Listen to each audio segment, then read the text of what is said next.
Hi everyone, good morning. कैसे हैं आप लोग? क्या हाल चाल है आप सभी लोगों के?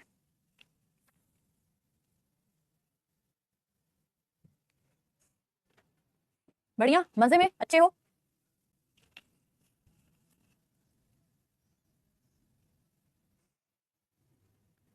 एकदम मस्त। ऐसा क्या कर दिया कि एकदम मस्त हो गए हो?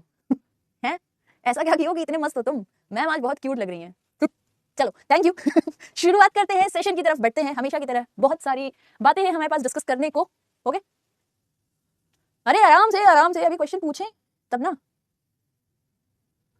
चलो खैर, शुरुआत करते हैं। अभी अभी रुको रुको, पोल देने दो। पोल पे आंसर होता है, ऐसे नहीं कि कहीं भी आंसर कर दोगे। थोड़ा पोल देने दो, पोल पे तो आंसर करोगे। अभी पोल स्टार्ट करूं सबर। ओके ना, जब मैं पोल दूंगी तो आप लोगों को कमेंट में लिखना होगा ABCD। ओके ना। वाईटी के सेशन में आधा ही समझ में आता है, कोई बात नहीं, पूरा समझ आएगा। सबर करो, सब आएगा। ठीक है, थोड़ा सा बस आप लोग सबर रखिए। बहुत बेसबर होते जा रहे हो तुम लोग दिन पे दिन। हाँ, ये बताओ, कौन सा ऑर्गेनाइजेशन मैनेजर होता है फॉरेक्स का? गुड मॉर्निंग अगेन दोस्तों।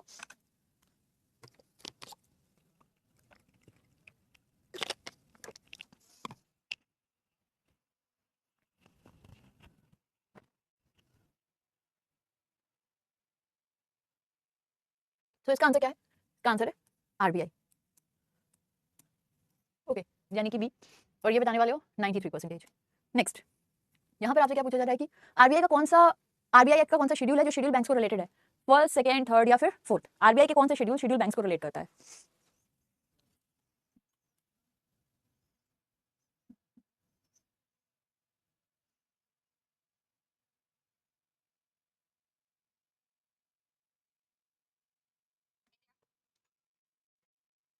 ठीक है, सेकेंड शेड्यूल जो है ये रिलेट करता है, यानी कि बी। और बी बताने वाले हो 85%।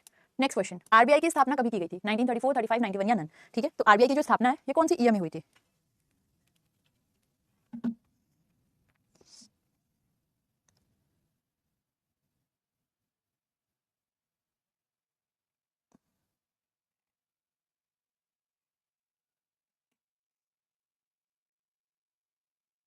हाँ भाई, सो the answer is what? The answer here is 1935। ये क्वेश्चन में क्यों लाई थी? ये तो बहुत बार हो चुका है, क्योंकि बहुत बार कंफ्यूजन रहती है 34 और 35 में, इसलिए मैं इस क्वेश्चन को लगाई हुई थी। ठीक है, so the answer is B. और बी बताने वाले हो 72%।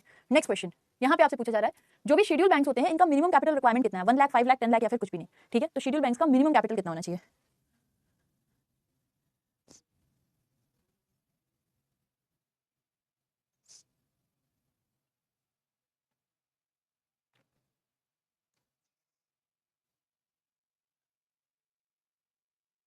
ठीक है, 5 लाख, यानी कि बी।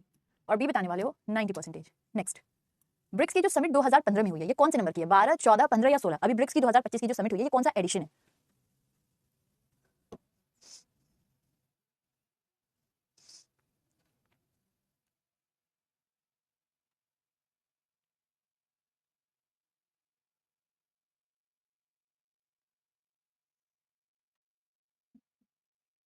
12 तो नहीं थी, इट वाज 16th। 16 समिट थी। अच्छा बेटा, अगले साल वाली 17 होगी जो भारत के अंदर होगी। ठीक है, तो इसका आंसर क्या था? डी। 16 समिट इस बारी हो रही थी। ठीक है, इसको सही बताने वाले देख लेते हैं एक बारी में। मनहार, चहक, रुचि, आस्था, अर्पित, आदित्य, प्रत्यूष, आशा, यश एंड मानव। अब आप लोग यहाँ पे एक बात समझो, जब हम लोग न्यूज को पढ़ रहे होते हैं तो इस तरीके से हमने डिटेलिंग समझनी होती है और ये सभी चीजें इंपॉर्टेंट होती हैं। ठीक है, कुछ स्किप नहीं कर सकते हम लोग। नेक्स्ट, आरबीआई का सेक्शन 24 किसको रिलेट करता है? नोट्स की डिनोमिनेशन, नोट्स के फॉर्म और मटेरियल, रिसीट और payment of central government, currency issuing. तो 24वां जो आरबीआई का सेक्शन 24 है ये किस चीज को रिलेट करता है?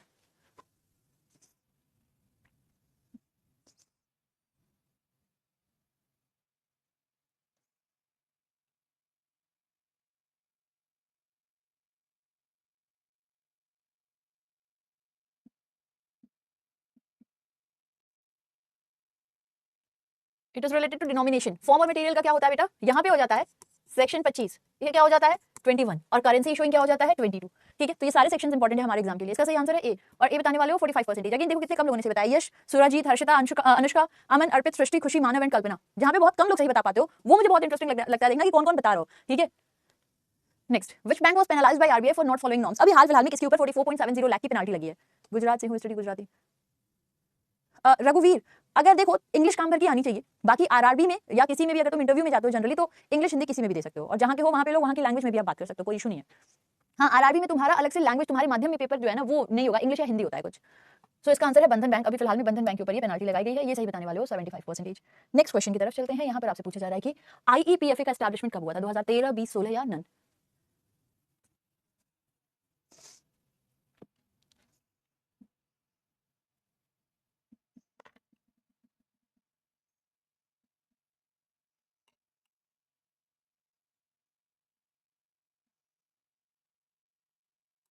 आज ही सुबह पढ़ाया है। सी, और ये बताने वाले केवल 33% हो। सो सुरजीत, प्रत्यूष, कृष्णा, गरिमा, सुभाषिव, आशा, रुचि, सयंतिका, चहक एंड सलोनी, इनमें से कौन सी सेफेस्ट प्लेस है नारी रिपोर्ट के मुताबिक? भागचंद, आज सुबह की क्लास में थे तुम? सुबह की क्लास में नहीं थे तो नहीं पता चलेगा, वरना अगर थे तो पता चलेगा।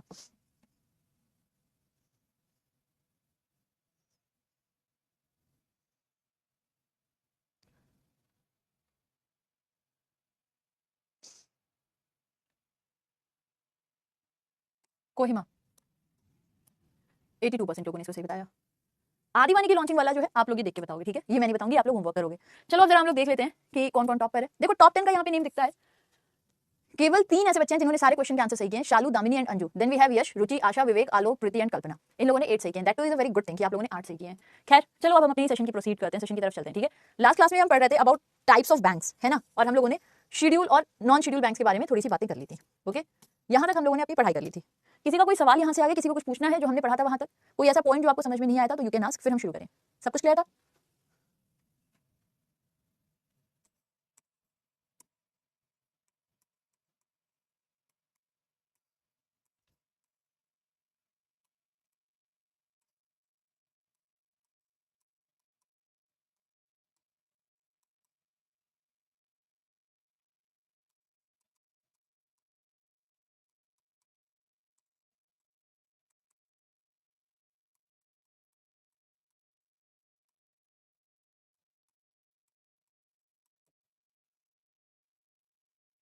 किसी बैच में नहीं होता है, वो यूट्यूब पर होता है।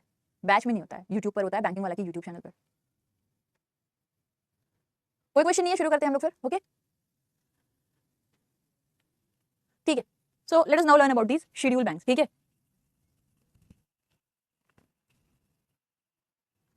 राज, इसके बारे में मैं बहुत बार बता चुकी हूँ कि क्यों वो ऐप पर नहीं होता है, so let us skip that part, बहुत बार मैंने आपको एक्सप्लेन किया है। चलो क्या, आ जाओ इसकी शुरुआत करते हैं, ठीक है। गहरा लाइक की वसूली चलता है। देखो पोल कहीं तुम्हारे पास नहीं आता है, पोल तुम्हारे पास में नहीं आना होता है। पोल का ये है कि तुम एबीसीडी लिखते चलो, ठीक है। पोल का ये है कि तुम एबीसीडी लिखते चलो और वो डिटेक्ट करता चलता है। यूट्यूब पर सीए की क्लास 3 साल से चल रही है, लेकिन तुम्हें 3 साल से नहीं देखना, तुम्हें अभी शुरुआत करना है। जो जब से तुम अपनी प्रिपरेशन कर रहे हो तब से शुरू करो। हाँ, अगर तुम मान लो एग्जाम के 2 ही महीने पहले से प्रिपरेशन कर रहे हो तब तुम्हें पीछे का देखना पड़ेगा, लेकिन तुमने अभी शुरुआत करी है, तुम अपकमिंग 4-5 महीने में पेपर देने वाले हो, देन दैट इज ओके। पोल तुम्हें सबमिट नहीं करना होता, ठीक है ना। चलो अब हम लोग शेड्यूल बैंक्स के टाइप को पढ़ेंगे, ठीक है। शेड्यूल बैंक्स के बारे में मैं आपको बताई थी, ठीक है ना। Now tell me one thing कि हाँ करते हैं, बहुत सारी कंट्रीज करते हैं, जैसे कि जिम्बाब्वे ने किया है, ठीक है। शेड्यूल हमेशा मतलब वो रिकॉर्डेड है, उसको आप कभी भी देख सकते हो। DPP and current affairs batch है, वो हर बैच के साथ आपको मिलता है, उसी में आपको मिल जाएगा, ठीक है। करेंसी चेस्ट बोलते हैं।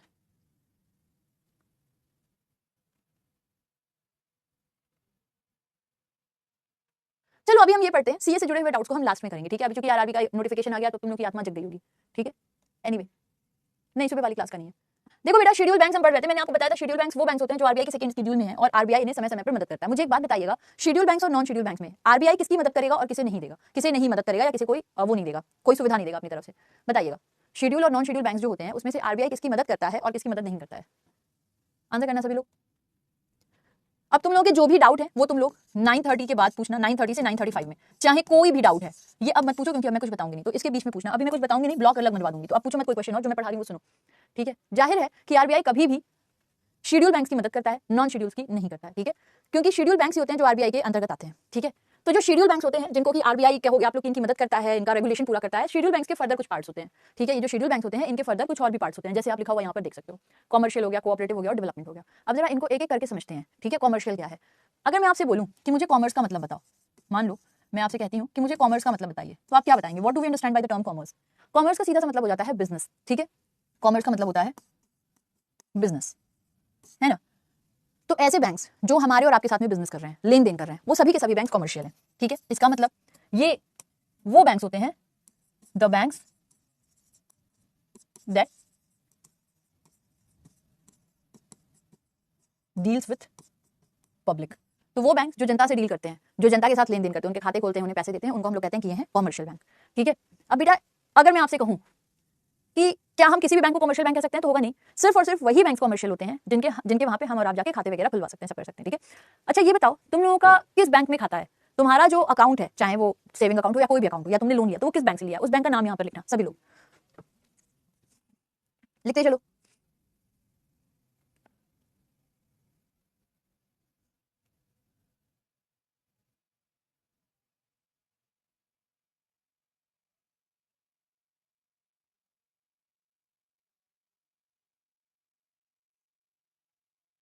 अब देखो जिस भी बैंक का तुम लोग यहाँ पर नाम लिख रहे हो ना, वो सारे के सारे बैंक इसी कैटेगरी में आएंगे। लगभग लगभग लगभग तुम लोग जिस भी बैंक का नाम लिखे हो, ऑलमोस्ट मुझे लगता है जो भी, वो सब के सब इसी कैटेगरी में आते हैं। ठीक है, तो ऐसे बैंक जो हमारे और आपके खाते खोलते हैं, हमसे लेन देन करते हैं, इन सभी बैंक्स को हम क्या कहते हैं कि ये कॉमर्शियल बैंक्स हैं। एग्जांपल भाई SBI, HDFC, Canara, bank of India, ये सारे के सारे जो है वो यहाँ पर आ जाते हैं। ठीक है, now the next is what? The next is cooperative banks. Cooperative banks का जो हिसाब किताब होता है ना, वो बाकियों से थोड़ा सा अलग होता है। कैसे? जैसे क्या होता है, आप ऐसे समझो, क्या हुआ ना कि मैं और आप, हम लोग मिल करके कुछ लोगों की एक ग्रुप बनाए। ठीक है, तो मान लीजिएगा, अरे हम लोग जो है मिल करके कुछ लोगों की एक ग्रुप बनाए, इसमें मैं भी हूँ, आप लोग भी हो, हम सभी लोग हैं, और हम सभी लोग डिस्कस कर रहे हैं कि हम लोग ऐसा क्या कर सकते हैं कि करंट अफेयर्स की क्लास को और आसान बना दे, बच्चे और ज्यादा समझें। तो हमने मिलकर के ग्रुप बनाए, फिर हमने कहा कि चलो ऐसा करते हैं, अच्छे अच्छे नोट्स बनाते हैं करंट अफेयर्स के और वो बच्चों को देते हैं। इस नोट्स को बनाने में कुछ पैसे लग रहे हैं, तो हम सभी ने मिलकर के कंट्रीब्यूशन किए और कुछ पैसे इकट्ठे किए। अब इसमें है, इसमें पैसे इकट्ठे हमने किए इस पर्पज से कि कैसे हम लोग बेहतर तरीके से जो है अपने अकाउंट खोलें, वहां पे पैसे जमा करें, और जब हम में से कभी भी किसी को भी जरूरत हो तो हम इसमें से पैसे ले सकें। तो देखो ध्यान से हमने क्या किया, पहले तो हम लोग आपस में मिलकर के एक ग्रुप बनाए, पैसों को जमा कर दिए, फिर इन्हीं पैसों से एक दूसरे की मदद करते हैं। किसी को कोर्स खरीदना है, किसी को नोट्स लेने हैं, किसी को टेस्ट खरीदना है, तो वो इन्हीं पैसों से खुद को मदद कर रहे हैं हम लोग एक दूसरे की। ठीक है, फिर उसको लौटा देते हैं। फिर मैंने आप सबको कहा कि यार चलो ऐसा करते हैं, हम लोग ना खुद को जाते हैं और कोऑपरेटिव सोसाइटी में एक सोसाइटी की तरह से रजिस्टर कर देते हैं। आपने बोला अरे मैडम अब ये क्या तामझाम पाल रहे हो? तो मैंने कहा इससे हमारा ही फायदा है। आपने क्या बोला? अच्छा कैसे फायदा है? तो मैं बोली कि देखो, अगर हम लोग जाते हैं और खुद को रजिस्टर कर देते हैं कोऑपरेटिव सोसाइटी की तरह, तो फायदा ये होगा कि सरकार की कोई योजना आएगी तो वो हमें भी उसमें हिस्सा देंगी या हमें भी कुछ पैसे या हमारी भी मदद करेंगे। तो आपने कहा नाइस आइडिया। तो अभी तक जो हम सिर्फ एक नॉर्मल से ग्रुप थे, हम लोग जाके खुद को कोऑपरेटिव सोसाइटी बनाए। फिर हमने कहा कि अब तो यार चलो हम लोग ठीक ठाक काम करने लगे, अब हम लोग मिलकर एक बैंक बना लेते हैं। तो मैंने आपसे यहाँ पे क्या कहा, मैं आप लोगों को गई और कही कि चलो अब हम लोग चल के और बैंक का भी लाइसेंस ले लेते हैं। तो पहले जो एक ग्रुप से शुरुआत हुई थी, इस ग्रुप का एक ही मोटिव था, एक दूसरे की मदद करना, करंट अफेयर्स को आसान बनाना और एक दूसरे की मदद करना। हमने खुद को कोऑपरेटिव सोसाइटी में रजिस्टर किया, फिर हम जाके बैंक का लाइसेंस लेके बैंक बन गए। हम बैंक तो बन गए, लेकिन हमारा मोटिव कभी भी ये नहीं रहा कि दुनिया भर के ग्राहक को इकट्ठा करें। हमारा मोटिव हमेशा यही रहा कि एक दूसरे का वेलफेयर करें। तो कोऑपरेटिव बैंक जो होते हैं ये कमर्शियल बैंक से बहुत अलग होते हैं। इनका मोटिव क्या होता है? इनका मोटिव होता है कि ये एक दूसरे की मदद करें। काहे का मदद करें? थोड़े पैसे से मदद करें, कल को कुछ होता है तो ये किसी भी एक कम्युनिटी की मदद करने के लिए बनाए जाते हैं। ठीक है, so they are made for welfare of different communities. ये क्या हो जाते हैं? ये हो जाते हैं कोऑपरेटिव। तो कमर्शियल क्या है? कमर्शियल प्योर बिजनेस कर रहे हैं, प्रॉफिट के लिए अपने काम कर रहे होते हैं। ठीक है, दूसरे क्या है? कोऑपरेटिव। कोऑपरेटिव क्या है? वेलफेयर के लिए चल रहे होते हैं। तीसरे क्या है? Development banks. डेवलपमेंट बैंक्स बेटा वो बैंक होते हैं जो हमारे और आपके खाते नहीं खोलते हैं। ठीक है, तो ये अलग ही किस्म के बैंक्स होते हैं। ये कभी भी हमारे और आपके खाते नहीं खोलते हैं। कभी भी ये क्या करते हैं? कभी भी इनका जो मुख्य काम होता है वो ये होता है कि अपने सेक्टर को डेवलप कराओ। ठीक है, जैसे मैं आपको बताती हूँ, आपने सुना होगा नाबार्ड के बारे में। ठीक है, नाबार्ड का फुल फॉर्म क्या है बेटा? National bank for agriculture and rural development. अब मुझे लगता है कि बहुत लोग जो मॉर्निंग वाली क्लास कर रहे हो वो शायद मुझे बता सकते हो कि बेटा नाबार्ड किस सेक्टर को डेवलप करने के लिए बनाया है। जरा आंसर करना कि नाबार्ड को किस सेक्टर की डेवलपमेंट के लिए बनाया गया है। एक बार आंसर करिए।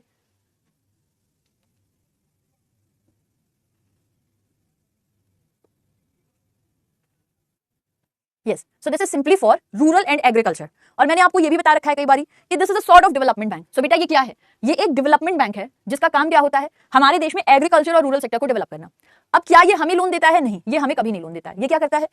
गवर्नमेंट जो होगी, गवर्नमेंट लोन देगी नाबार्ड को या आरबीआई, या मान लो मार्केट में बॉन्ड बेच दिया या किसी विदेशी संस्था से, वर्ल्ड बैंक से या किसी से लोन ले लिया।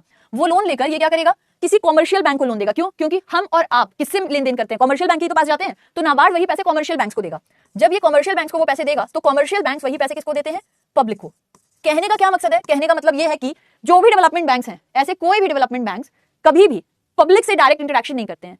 इनको पैसे मिलते हैं या तो अंतरराष्ट्रीय संस्था से लोन लेंगे, या आरबीआई पैसे देगा, या सरकार पैसे देगा। वो पैसे ये किसी कमर्शियल बैंक को देंगे जो हमसे और आपसे डीलिंग कर रहे हैं, या किसी कोऑपरेटिव बैंक को देंगे जिनका अपना वेलफेयर का काम है। ये भी जनता से डील करते हैं, अपनी कम्युनिटी वाले जनता से। ये इन लोगों को पैसे देगा और वो फिर अपनी जनता को पैसे देते हैं। इस तरीके से इनका पूरा चेन चलता है। ठीक है, so these are development bank. जो भी डेवलपमेंट बैंक है ये क्यों बनाए जाते हैं?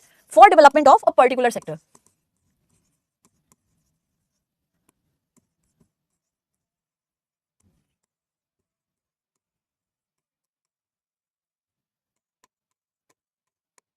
ओके, चलो हम इनसे पैसे नहीं ले सकते हैं। देखो कोऑपरेटिव बैंक का मैं एक एग्जांपल आपको बताऊं, कोई भी बैंक पढ़ो, उस बैंक के आगे लग गया कोऑपरेटिव, या फिर उस बैंक के आगे लग गया है सहकारी, तो that would be cooperative bank. ठीक है, कोई भी बैंक है उस बैंक के आगे लग गया कोऑपरेटिव, या फिर उस बैंक के आगे हिंदी में लग गया सहकारी, तो उसको हम क्या कहते हैं कि ये कोऑपरेटिव बैंक है। अब अगर तुम्हारे घर के आसपास जाना, जैसे मेरे घर के पास में रहता है जिला सहकारी बैंक, डिस्ट्रिक्ट कोऑपरेटिव बैंक, तो that is a cooperative bank. हमें कभी नहीं ढूंढना पड़ेगा कि यार ये कोऑपरेटिव है कि नहीं है, वो अपने नाम में खुद ही लगा। बैंक्स की एक बहुत बड़ी खासियत है, बैंक्स आपको अपने नाम से ही बता देते हैं कि ये किस प्रकार की है। और अगर किसी संस्था में बैंक नहीं लगा, जैसे सहारा को लेकर कंफ्यूज होते हैं, मैम सहारा कैसा बैंक था? कभी भी तुम सहारा के आगे बैंक नहीं देखोगे। एक बैंक है सहारा बैंक, लेकिन वो मिडिल ईस्ट की कंट्री का है। हमारे देश में जो सहारा था that was not a bank, उसके नाम के आगे बैंक नहीं था। ठीक है, तो याद रखिएगा कोई भी बैंक हमेशा आपको अपने नाम में बता देते हैं कि ये वाला बैंक है, हमेशा आपको ऐसे पता चल जाएगा। ठीक है, खैर अभी जरा तीनों को एक बार देख लेते हैं। हमने जैसा देखा कि कमर्शियल बैंक वो बैंक जो जनता से लेन देन कर रहे होते हैं, हमें लोन देते हैं, हमारे डिपॉजिट लेते हैं, कमर्शियल बैंक। कोऑपरेटिव बैंक ये एक कम्युनिटी बेसिस पे काम करते हैं, उस कम्युनिटी से लेन देन करते हैं, उनका वेलफेयर करते हैं। डेवलपमेंट बैंक जनता से कभी भी लेन देन नहीं करते हैं, ये सिर्फ और सिर्फ क्या करते हैं, अपने पर्टिकुलर सेक्टर की डेवलपमेंट कराते हैं कमर्शियल बैंक के थ्रू। क्यों? डेवलपमेंट तो जनता के ही थ्रू होगी, लेकिन जनता को ये लोन नहीं दे रहे हैं, इसलिए ये कमर्शियल कोऑपरेटिव बाकी बैंक को लोन देते हैं और वो जनता को लोन देते हैं। ये तीनों की क्लैरिटी है कि ये तीनों बैंक क्या होते हैं। एक बार वोट पे बताना यस और नो।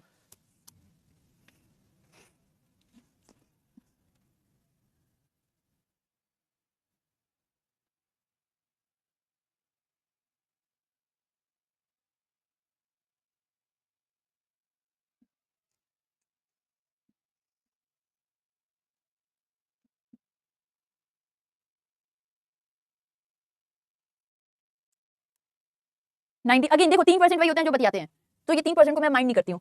ठीक है चलो, तो जो भी ऐसे बैंक हैं आप लोग कई बार सुने होंगे शेड्यूल कमर्शियल बैंक, कहीं कहीं लिखा रहता है एससीबी, तो that is schedule commercial banks.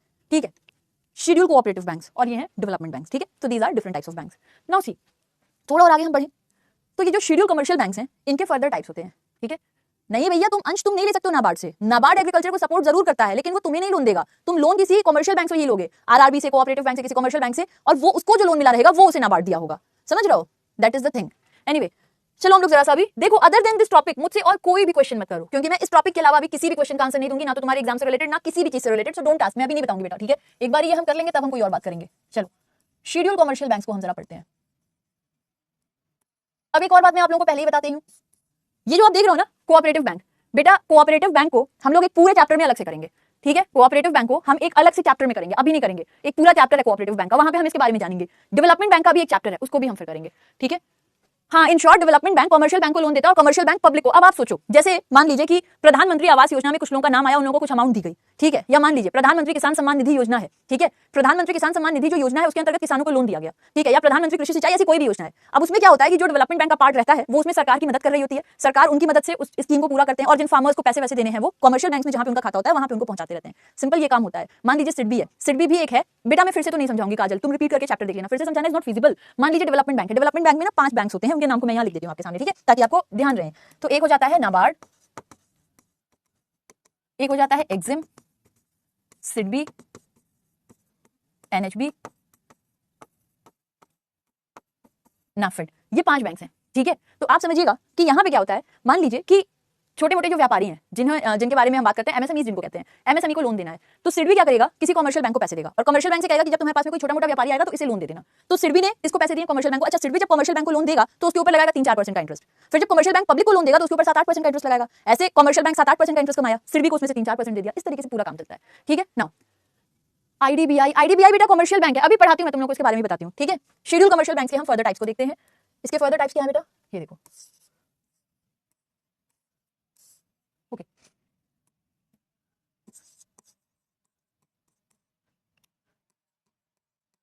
Public sector banks.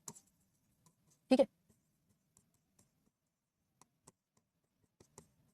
Private sector banks, RRBs, foreign banks, development banks, sorry differentiated banks.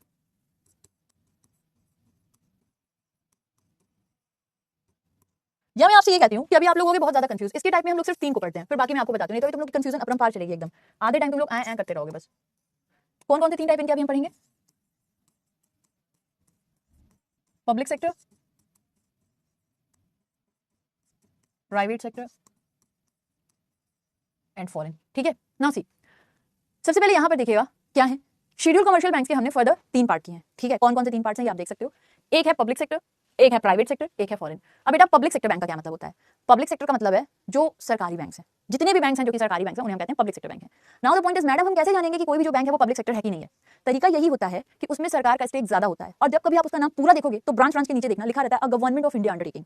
तो पब्लिक सेक्टर बैंक का मतलब क्या हुआ, यहाँ पर गवर्नमेंट मेजॉरिटी स्टेक होल्ड करती है, वेयर गवर्नमेंट होल्ड्स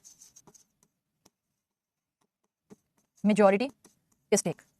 ठीक है, तो ऐसे जितने भी बैंक हैं जहां पे सरकार के मैक्सिमम स्टेक है वो पब्लिक सेक्टर है। ठीक है, अब जरा यहाँ पे देखिएगा, public sector these are banks in which government owns majority stake. कितने हमारे देश में भी सरकारी बैंक्स हैं, तो ये बैंक्स हैं जो सरकारी हैं। ठीक है, ये वो बैंक्स हैं जो सरकारी हैं, इनके नाम देखिएगा, Bank of Baroda, Bank of India, Bank of Maharashtra, Canara Bank, Central Bank of India, Indian Bank, Indian Overseas Bank, Punjab National Bank, Punjab and Sindh Bank, Union Bank of India, UCO Bank and State Bank of India. ये वो banks हैं जो क्या है, जो कि सरकारी हैं। ओके, जब आप लोग सरकारी बैंक का नाम सुनोगे तो कई बार लोग कहते हैं 11 नेशनलाइज्ड प्लस एसबीआई।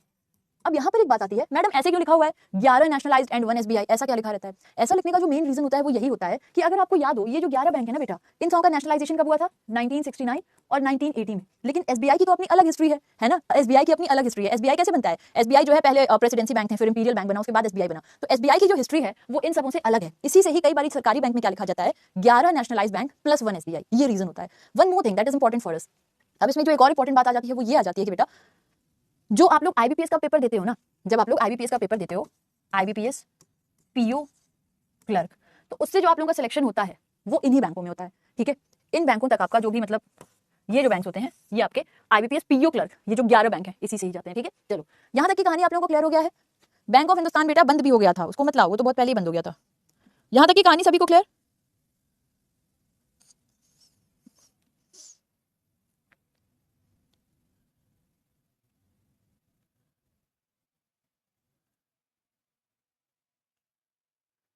क्योंकि एसबीआई की हिस्ट्री अलग है। एसबीआई का पेपर जैसे आईबीपीएस क्या है बेटा, आईबीपीएस एक ऐसी बॉडी है जो सिर्फ एग्जाम कराता है। आईबीपीएस कुछ है नहीं, आईबीपीएस एक ऐसी संस्था है जो क्या कराता है, इनका पेपर कराता है। इनका पेपर कराना जो भी कुछ है वो आईबीपीएस ही कराता है, एसबीआई अपना खुद का कराता है। तभी तो एसबीआई क्लर्क, एसबीआई पीओ का फॉर्म अलग आता है, आईबीपीएस का अलग आता है। तो जब आईबीपीएस का हम फॉर्म भरते हैं उससे इन 11 बैंकों में जाते हैं। आई बात समझ में?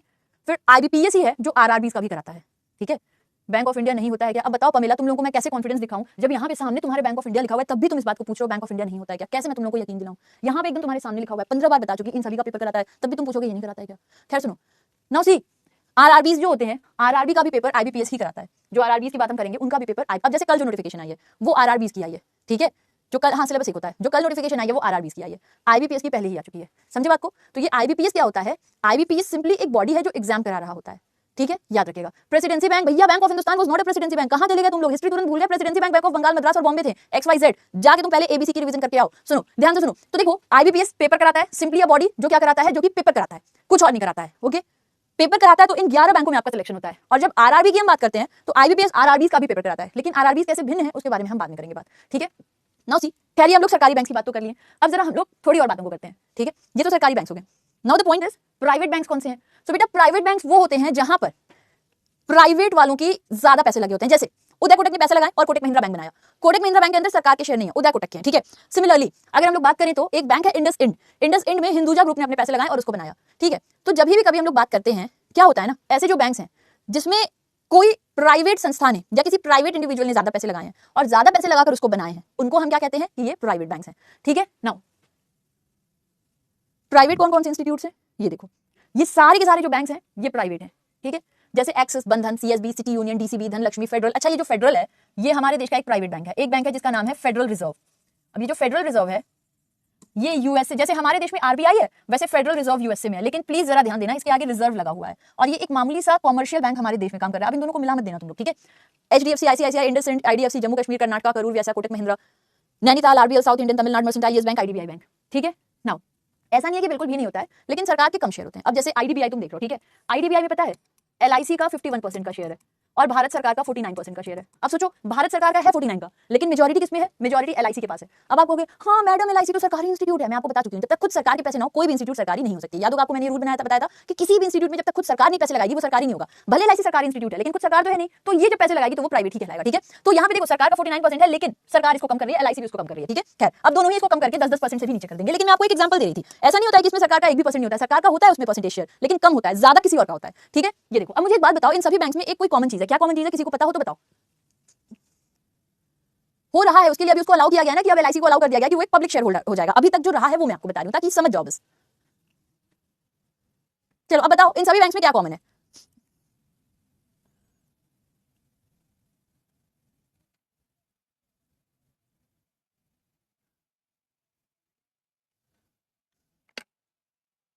है ना बेटा, इन सभी में प्राइवेट लिमिटेड नहीं है, सिर्फ लिमिटेड है। एक वर्ड जो कि यहाँ पर लिखा हुआ है दैट इज लिमिटेड।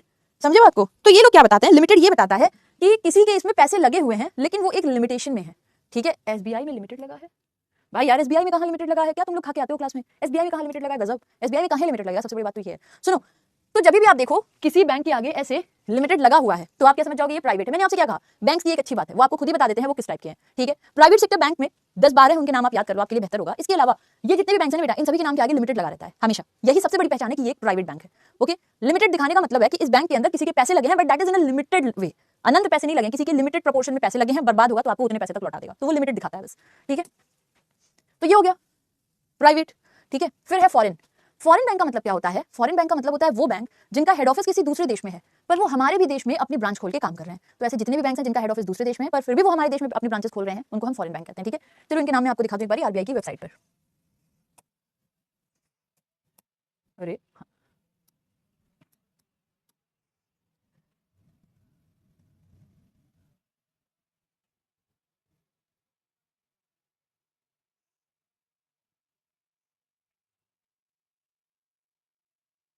ये देखो, ये सब फॉरेन बैंक्स हैं, AB, Australia and New Zealand, Bank of Bahrain, Bank of Nova Scotia, Barclays, Citibank, Credit Agricole, DBS, Doha, First Abu Dhabi, Hong Kong, HSBC आप सभी सुने होंगे, Hong Kong and Shanghai cooperation, Industrial Bank of Korea, JSC, ऐसे बहुत सारे banks हैं, ठीक है। फिर अभी हम लोगों ने आज सुबह ही सुमितोमो के बारे में आज दिन ऑप्शन पढ़ा था, तो वो भी एक बैंक हो गया। इसके साथ ही साथ में जो है ये आपका industrial commercial bank of China होता है, ड्यूश बैंक है, सिटी बैंक है, बीएनपी परिबास है, और फिर ये हो जाता है आपका स्टैंडर्ड चार्टर्ड, ये सब आप लोगों ने नाम सुने होंगे। ये वो बैंक्स हो जाते हैं कि पमेला मलिक, प्राइवेट और प्राइवेट सेक्टर बैंक, हाँ सेम ही है। प्राइवेट सेक्टर कहने का मेरा मतलब है कि वो प्राइवेट को बिलोंग करते हैं, उसी को प्राइवेट भी कहते हैं, तो वो सेम ही है, ठीक है। देखो अब दिख रहा होगा नाम तुम लोगों को, ठीक है। तो ये वो बैंक्स हैं जो कि प्राइवेट वाले हैं, ओके, क्लियर है। हाँ, सबसे बड़ी जो बैंक है दैट इज जेपी मॉर्गन, ठीक है। नॉर्मल एचएसबीसी में तुम अपने खाते खोल सकते हो, इसके अलावा तुम जो है अपने खाते खोल सकते हो स्टैंडर्ड चार्टर्ड, इन सब में खोल सकते हो। 44 बैंक्स हैं हमारे देश में, 44 प्राइवेट बैंक्स हैं अभी फिलहाल में, देखो, ठीक है। ये आरबीआई की वेबसाइट पे तुम लोग जाओगे ना, वहां पे तुम लोग आराम से देख सकते हो, तुम्हें मिल जाएंगे, ओके।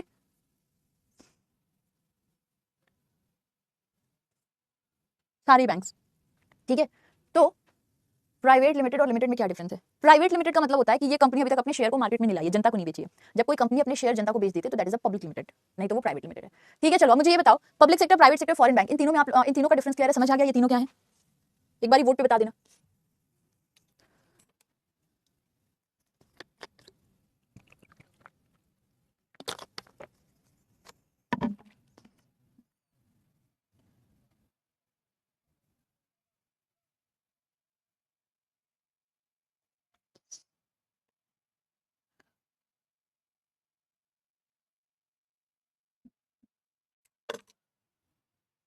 अरे तुम्हें लग रहा है ना इजी है, अभी उसी में कुछ लोगों को नहीं भी समझ आता है, कई चीजें हम लोग को इजी लगती हैं, कुछ लोगों को नहीं लगती हैं, ठीक है। तो सबके लिए हम लोग जनरलाइज नहीं कर सकते, मुझे तो कई ऐसी चीजें टफ लगती हैं जो लोगों को बहुत इजी लगती हैं, इसलिए मैं पूछती हूँ, ठीक है। चलो तो ये हो गए different types, okay, foreign bank तक हमने कर लिया। अब एक बहुत ही महत्वपूर्ण चीज को हम समझेंगे विच इज डिफरेंशिएटेड। जितने भी बैंक्स आप देखोगे जो आरबीआई के लिस्टेड हैं, वो सभी के सभी, हम लोग देखो यहाँ पे क्या पढ़ रहे हैं, हम यहाँ पे बेटा पढ़ रहे हैं शेड्यूल बैंक्स, है ना।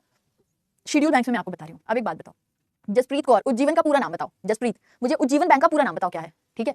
देखो ये सभी के सभी शेड्यूल बैंक्स हैं, शेड्यूल बैंक्स जो आरबीआई में जिनका रेगुलेशन हो रहा है पूरा प्रॉपर, है ना। So that is simply what, that is simply schedule commercial banks. ये वो बैंक्स हो जाते हैं जो कि आरबीआई पूरी तरह से रेगुलेट कर रही है। अब जिनको भी मैंने यहाँ पर लिखा है इनका रेगुलेशन आरबीआई करेगा, ठीक है।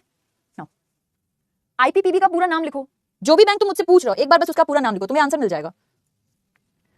उज्जीवन स्मॉल फाइनेंस बैंक, है ना, तो उज्जीवन कैसा बैंक हो गया, it is a small finance bank. अभी हम वो भी पढ़ेंगे, सब्र रखना थोड़ा, ठीक है। अब हम लोग पढ़ेंगे एक कैटेगरी होती है जिसको हम कहते हैं यूनिवर्सल, ठीक है। तो एक कैटेगरी होती है जिसको हम यूनिवर्सल बैंक कहते हैं।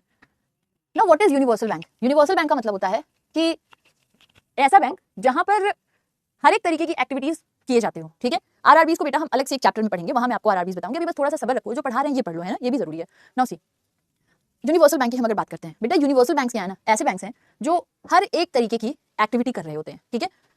तो वो बैंक्स जो कि सभी तरीके की एक्टिविटी कर रहे होते हैं उनको हम कहते हैं कि ये यूनिवर्सल बैंक्स हैं, ठीक है। अब आप कहोगे मैडम ऐसा कोई बैंक है क्या? जो भी बैंक हम जानते हैं ना, एसबीआई, एचडीएफसी, आईसीआईसीआई, सभी के सभी यूनिवर्सल बैंक हैं। हर एक तरीके की एक्टिविटी से मेरा मतलब क्या है, आपको लोन भी देंगे, आपके डिपॉजिट भी देंगे, क्रेडिट कार्ड की सुविधा भी देंगे, बड़े स्तर पर जो है वो करते होंगे, बड़े बड़े स्तर पर जो है ये इन्वेस्टमेंट भी करते होंगे। अगर कोई मार्केट में अपना शेयर ला रहा है तो उनकी मदद भी करेंगे। तो जितने भी बैंक हैं, SBI, HDFC, ICICI, axis bank of Maharashtra, bank of India, central Bank of India, IDBI हो गया, आईडीएफसी फर्स्ट, ये सब के सब यूनिवर्सल बैंक है, सभी यूनिवर्सल बैंक है, क्योंकि ये सारी सुविधा ये सब दे रहे होते हैं, कुछ इसमें अलग नहीं होता है, सबके सभी सुविधा देते हैं। लेकिन कुछ ऐसे बैंक हैं जिनको हम डिफरेंशिएटेड कहते हैं, ठीक है। कुछ ऐसे बैंक होते हैं जिन्हें हम क्या कहते हैं कि ये हैं डिफरेंशिएटेड बैंक्स। अब एक बात बताओ, डिफरेंट का मतलब क्या है? मुझे एक बात बताओ, डिफरेंट का मतलब क्या होता है, बता सकता है कोई मुझे? राहुल तुम हो गए अभी ब्लॉक, चुपचाप से जो पढ़ा रहे हैं पढ़ो, जबरदस्ती की बातें मत करो, ठीक है। जो पढ़ाया जा रहा है अभी बस वो सुनो, कोई भी, ठीक है।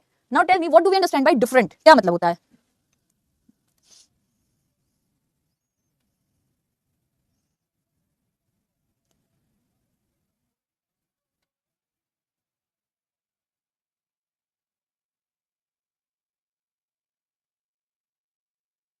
अलग। तो जब हम बोलते हैं डिफरेंशिएटेड बैंक्स, तो डिफरेंशिएटेड बैंक का मतलब होता है जो बाकी बैंक से थोड़े भिन्न होते हैं, ठीक है। तो डिफरेंशिएटेड बैंक क्या होते हैं? Different from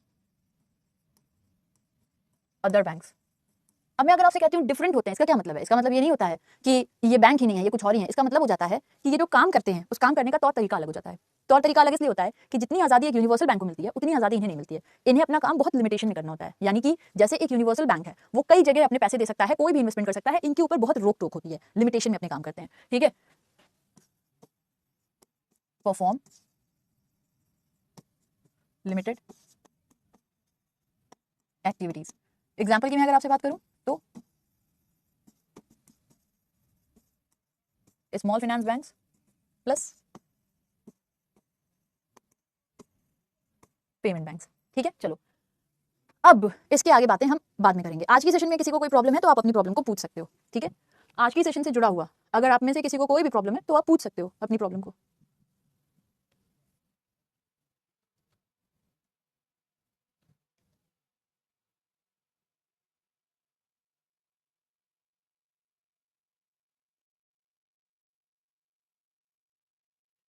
nothing. बाकी जिसको जाना है जाए। कहां भगा रहे हो?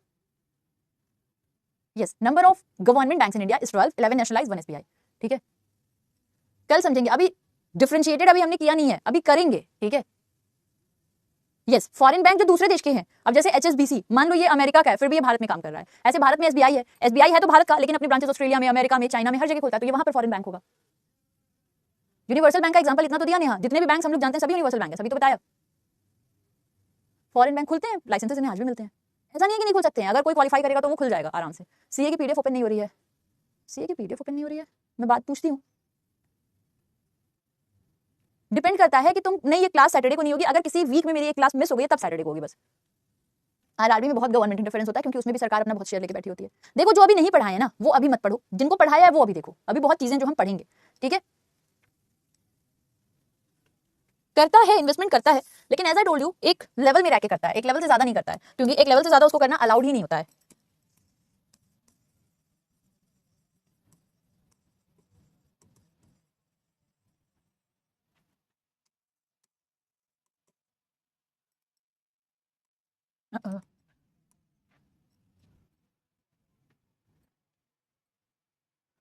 ये क्लास में होती है क्या? क्या क्लास में होती है? इंडिया के भी बहुत फॉरेन, हाँ इंडिया के बहुत बैंक हैं जो फॉरेन में काम करते हैं, बहुत सारे बैंक हैं। देखो अगर कुछ नहीं समझ आया तो तुम चैप्टर को रिपीट करके देख सकते हो, तुम्हें वहां पे समझ आ जाएगा, ठीक है। मंथली सीए शेड्यूल क्या होती है बता दीजिए। मंथली सीए की देखो बेटा, मंथली सीए में क्या होता है, DPP and current affairs batch है, उसमें तुम जाओगे तो तुमको क्लासेस सेक्शन में मंथली रिकॉर्डेड वो मिलेगी, क्लास मिलेगी, ठीक है। वहां पे तुम्हें अप्रैल में, जून ऐसे मिलती जाएंगी, जून का भी एक पार्ट धीरे धीरे होता जाएगा, इस तरीके से वो क्लासेस चलती हैं, ठीक है। अभी थोड़ी देर में ऐप में मिल जाएगी। एक्चुअली ऐप में जो जाती है वो ट्रांसलेटेड होती है, तो ट्रांसलेशन टीम जब उसका ट्रांसलेशन कर देती है तब वो ऐप में जाती है, इसलिए लेट आती है। डेवलपमेंट बैंक गवर्नमेंट होता है ज्यादातर, डेवलपमेंट बैंक गवर्नमेंट है। डेवलपमेंट बैंक को हम बहुत कायदे से करेंगे जब हम एआईएफआई करेंगे तब। 2025 में ब्रिक्स का 17 समिट, 16 है ना, 17 अगले साल है। शुभ नील घोष, एक बार मैं देख लूंगी, बट मुझे यही याद है कि 17 शायद से अगले साल है। आज दोपहर 12 बजे से सीए की वीकली क्लास है। फॉरेन बैंक्स का भी पैसे लेकर ऐसे नहीं भाई, ये क्लास इंग्लिश में होती है क्या बेटा? काजल, दिस वाज नॉट इंग्लिश, ये तो हिंदी और इंग्लिश मिक्स था। हाँ प्योर हिंदी तुम सोच रहे हो कि मैं हर एक बात को हिंदी में बोलूं, वैसे नहीं, इंग्लिश होता है, यानी हिंदी और इंग्लिश का मिक्सचर होती है क्लास। फॉरेन बैंक को रेगुलेट भी, जो भी बैंक है जो हमने पढ़े और वो भी आरबीआई के अंडर पढ़े, जाहिर है उसका रेगुलेशन सरकार आरबीआई करेगा, तभी तो हम आरबीआई के अंडर पढ़ रहे हैं। इंडियन फॉरेन में क्यों इन्वेस्ट करेंगे? उन्हें फायदे मिलते हैं।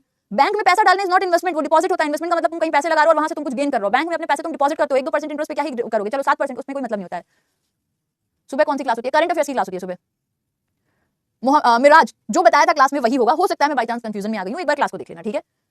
यूट्यूब पे होगी वीकली क्लास, लेकिन वीकली तुम तभी कर पाओगे जब तुम पिछले हफ्ते का सीए देखोगे, तो तुम प्रैक्टिस में रहे होगे। नीरज देवरॉय, ये क्वेश्चन का आंसर मैं चौथी बार करने जा रही हूं कि फॉरेन बैंक्स को रेगुलेट आरबीआई करता है। अगर तुम लोग एक बार चीजों को सुन लोगे ना ध्यान से, तो बार बार 15 बार नहीं पूछोगे, ठीक है। तो मैं बार बार ये बोल रही हूं, जो भी बैंक्स हम पढ़े हैं और वो भी शेड्यूल के अंदर पढ़े हैं, शेड्यूल ऑलरेडी आरबीआई के बैंक्स हैं, शेड्यूल के अंदर पढ़े हैं, तो वो आरबीआई, हाँ हमें सुनने में लगता होगा अरे फॉरेन बैंक आरबीआई क्यों करेगा। हमारे देश में कोई बैंक एंट्री कर रहा है और बैंक का काम कर रहा है तो उसको लाइसेंस चाहिए, लाइसेंस उसको आरबीआई ही देगा, तो आरबीआई रेगुलेशन करता है। नॉन शेड्यूल बैंक को भी लाइसेंस आरबीआई देता है, लेकिन उनका रेगुलेशन नहीं करता, और फॉरेन बैंक शेड्यूल होते हैं। दे